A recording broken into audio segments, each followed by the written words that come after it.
This week, the sun within us, consciousness, life, activates the sixth ICHING.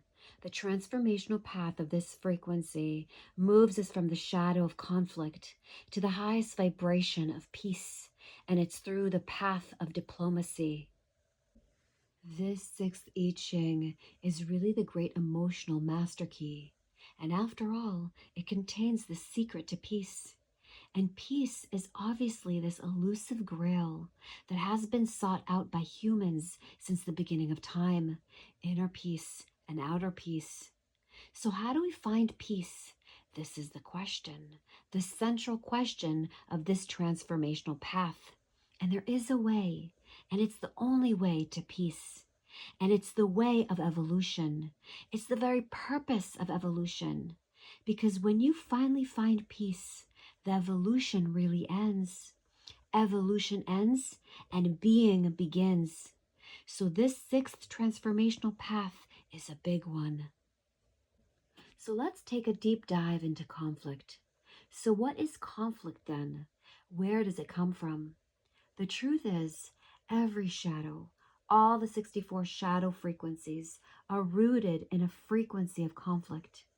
It's the friction created by duality, the this or that, the good or bad, by the sexes and genders, by life and death. It's why we're here. It's the cutting edge of creation. But let's put philosophy aside and look at how this shadow really works in life. This I Ching primarily governs our emotions, and at the shadow frequency, we completely identify with our emotions. So, the dilemma of this shadow is all about protection. It's about the fear that another person can hurt you or take something away from you. It's the deep unconscious fear that you could be a victim of another, from something outside yourself, that you can be taken advantage of by another. And at its most horrific level, it's the fear that another being can take your life away. So that's a really deep fear that another person can harm you or upset you. And it drives all human beings at the shadow frequency. It's inside every single one of us. So think of the most challenging relationship you have experienced, or maybe there's one right now, and consider what is the essence of that conflict. And when you're honest with yourself, you will find that you have an unconscious belief or fear that that person has or may have some kind of control over you, over your freedom, over your emotions, and they seem to have that ability to ruin your peace.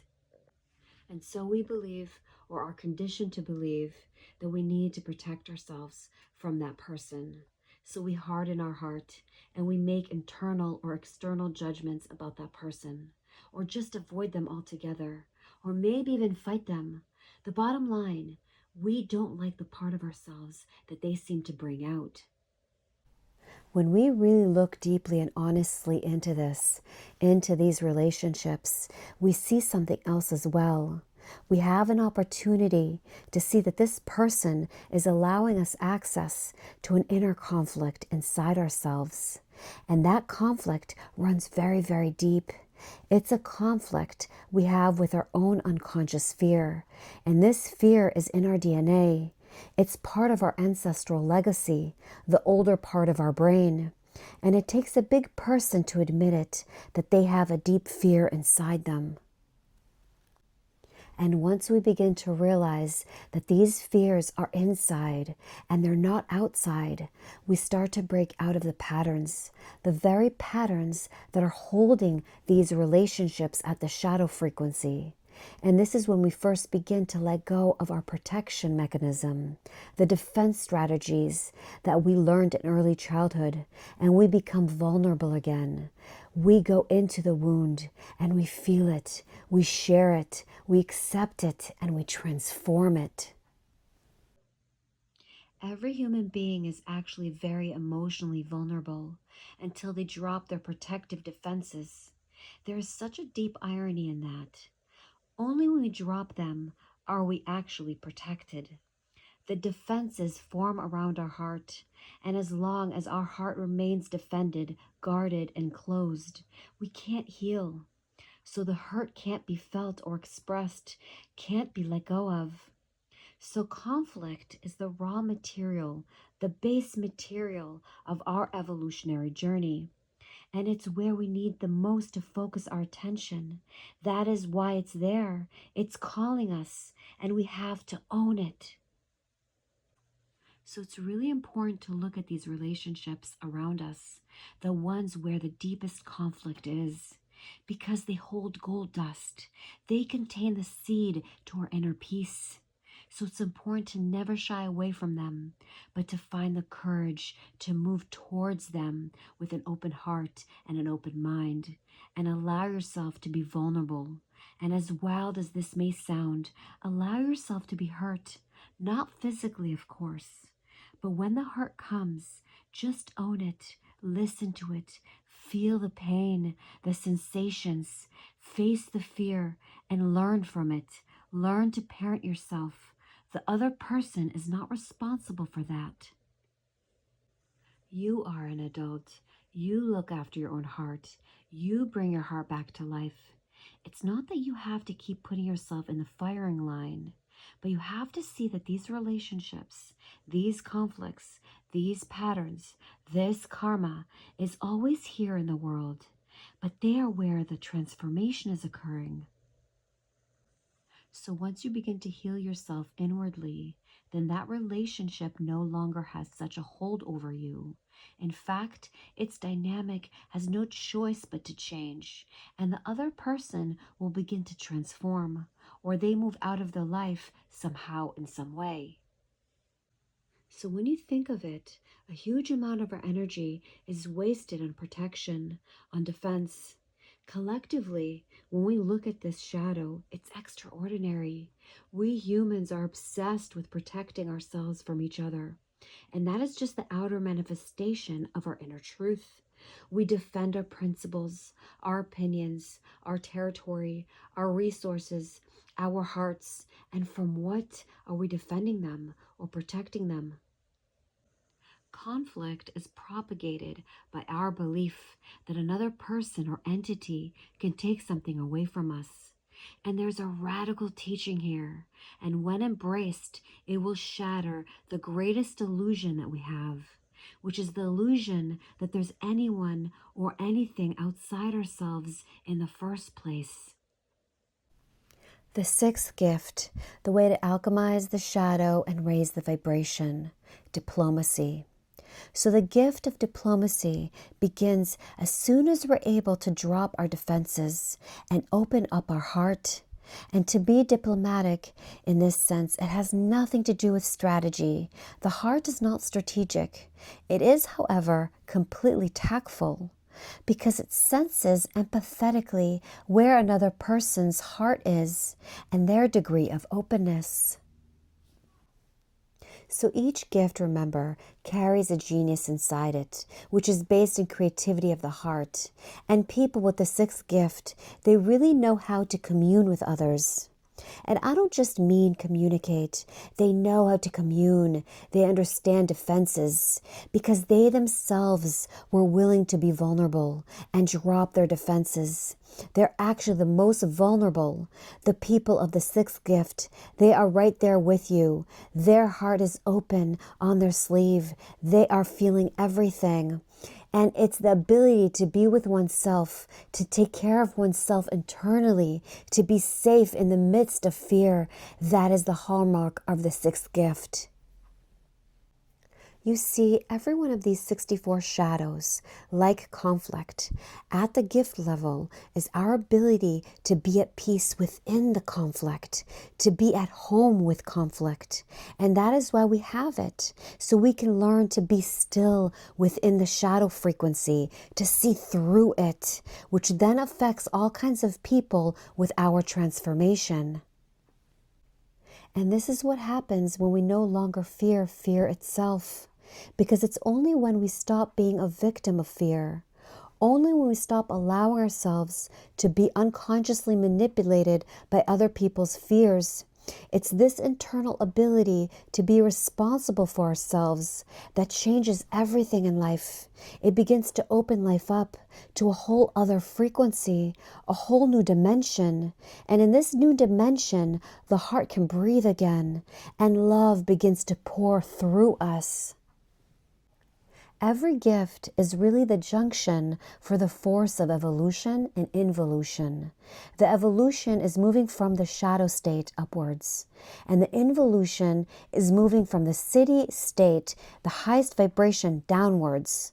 So in other words, peace is always there every step of the way. It's just waiting to be claimed inside us. The perfection is already there. And the gift state releases all trapped creative energy from the shadow. And this is what Kundalini is. Kundalini is trapped energy of the shadow. And when it's released, this energy lifts us up. It opens up so many possibilities within us. And only one who has had the courage to take the journey knows the truth about love. Love requires that we expose everything about ourselves.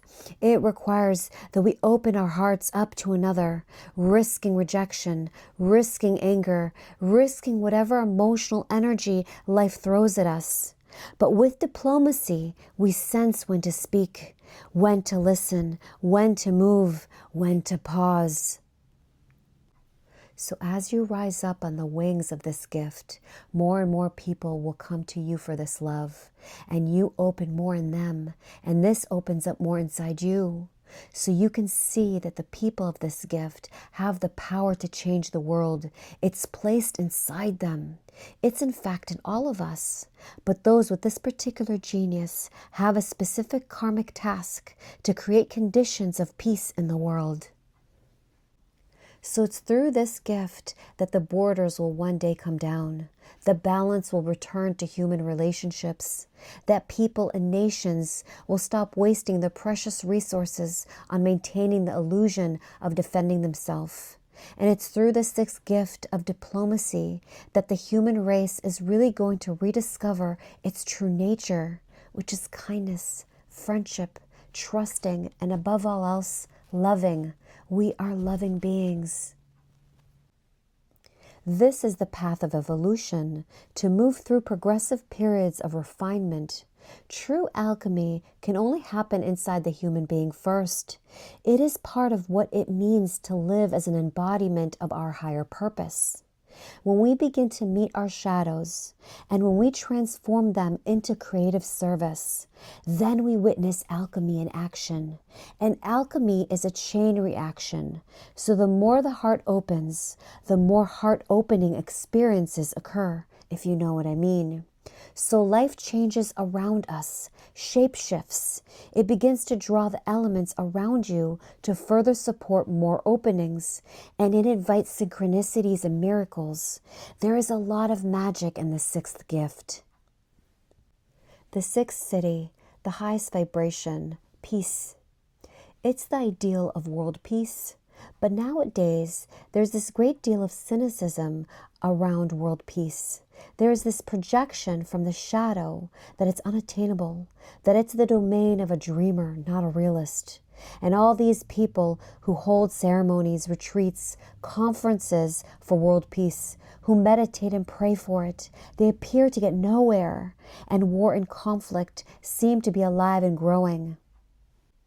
And yet, those of us that are on these inner journeys of self-love, that practice contemplation and stillness, that integrate and embody their spiritual truth, well, we're on a different timeline. We know that peace needs to be found on the inside before it can manifest on the outside. There's no other way. Humanity has to discover its true nature. And the good news is our true nature is peace. And right now, we're alive in an exciting crossroads because the world seems more chaotic, more unpredictable than ever. But yet, with all this external chaos, a tiny, humble wildflower is growing within us. And it's appearing everywhere, all across the human genomes. But at first, it will take root in certain people. And it's a virus called love. And peace comes about when love is allowed to expand. Peace is always underneath love. It's in the earth. It's there when we just stop what we're doing and just listen. Listen to the silence, the stillness. And there it is, peace. The birds are singing, the stars are shining, the ocean rolls in, the wind drops, silence descends, inner silence. Any human being who has discovered their true nature of being have discovered peace, and within it all seeking comes to an end. It's a great mystery.